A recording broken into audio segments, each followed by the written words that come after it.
Now that we've talked about all the components of a drill and some of the maybe more unique or specialty options that you can put on them, now if we take a look at actually a drill in the field and kind of see what a lot of growers might have running through their field and what different aspects we have of a drill and kind of see it in real person. So if we first take the first step, and the first step is always the seed box. That's kind of the first step of the process, the first step along the way. And we can actually see this is exactly where the seed's going to be held. You can see down there the seed metering units. You can see them from the top. So essentially all you're going to have here is the seed being placed into the seed box. It's going to be in direct contact with the seed metering system. We do have that fluted wheel seed metering system with this drill, so you can kind of see it from the top view, and we can kind of see kind of all the maybe upper components of a drill and what we're going to see on the ground level. But once again, the seed box, where the seed's going to go. The interesting thing about a lot of drills is that we can have a lot of options with our seed box. Once again, we can have just a normal small grain or seed box. We can also have something that is more appropriate for some of our fluffy seeds. This is a lot of really big when we're talking about overseeding rangeland. Maybe we're planting some big blue stem or some little blue stem, something that has big fluffy awns. We have a unique seed bed and a unique seed metering system that are very similar to what we see here that are used for those fluffy type seeds.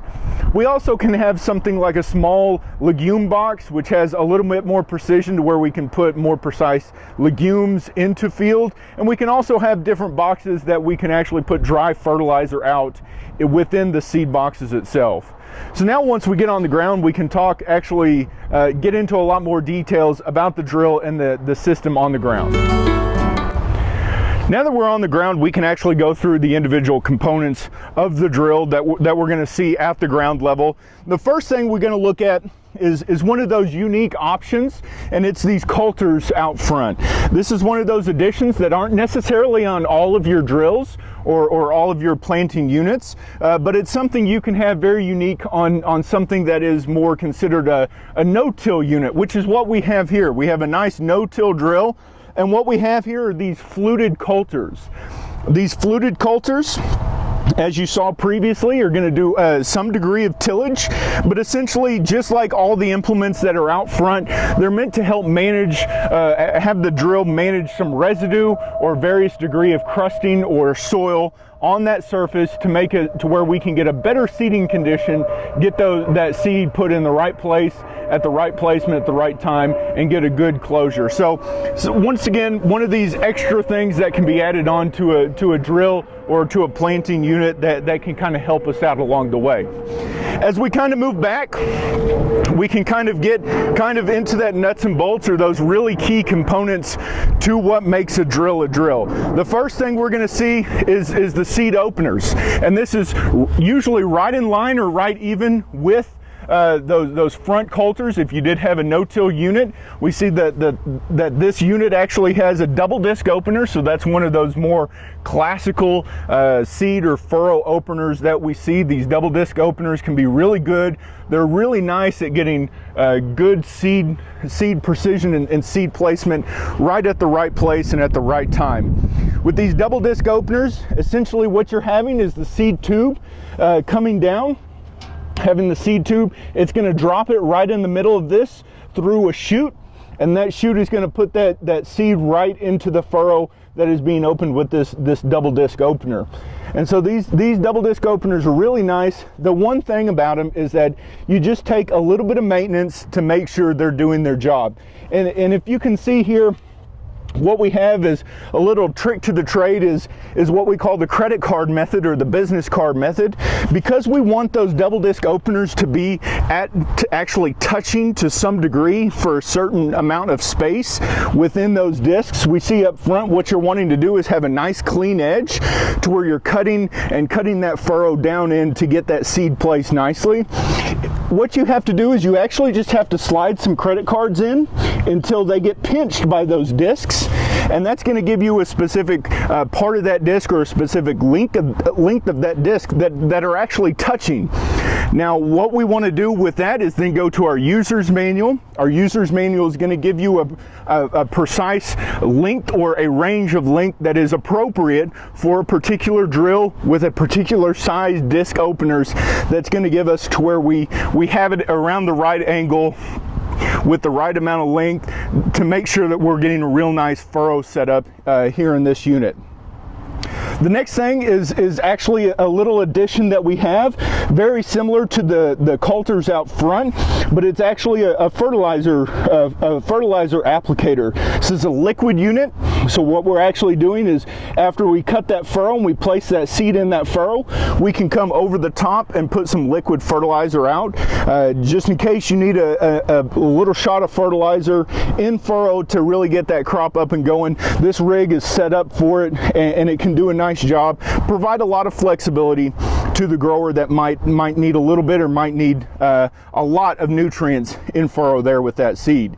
If we continue to move back, these are our press wheels or our seed firmers.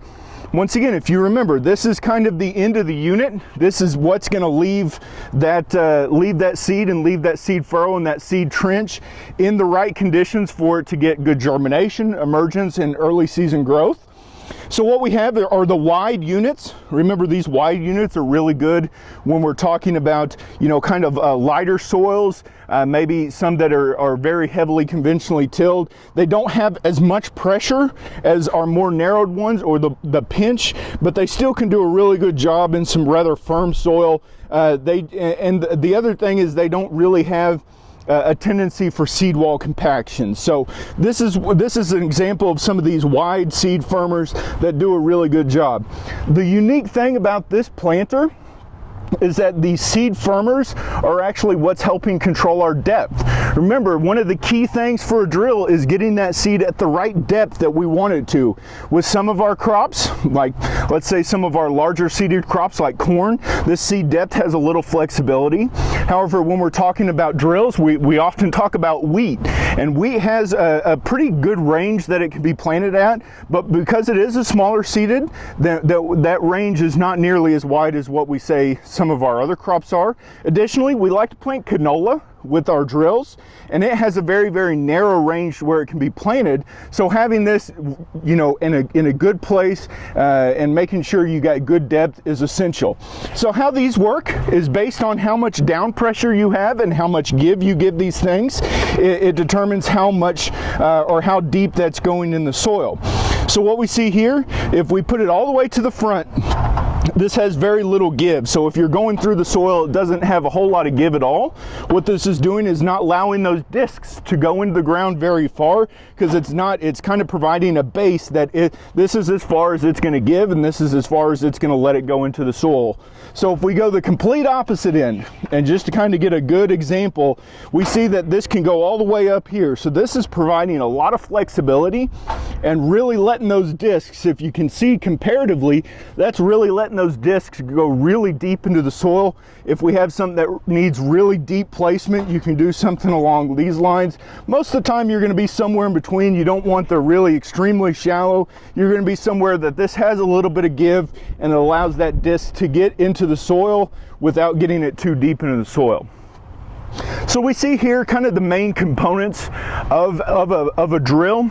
As we talked about in the earlier parts of this lecture, or the earlier parts of this video, we have a lot of options, and this is just one setup. Growers can have something that looks very similar to this, or they can have completely different setup to what we have here. The good things is that a majority of the basics translate well. So even if you have something instead of these wide ones, if you have narrow ones, oftentimes they work the same. They're just providing you with a little different benefit in different production systems. The same thing with the double disc opener compared to something like we have a hoe drill with a hoe opener, that still both of them provide quite a bit of benefit just within different production systems. So with this, we've kind of gone over all the major components of a drill, and we can kind of see what's going to be out there with our growers and what they're using.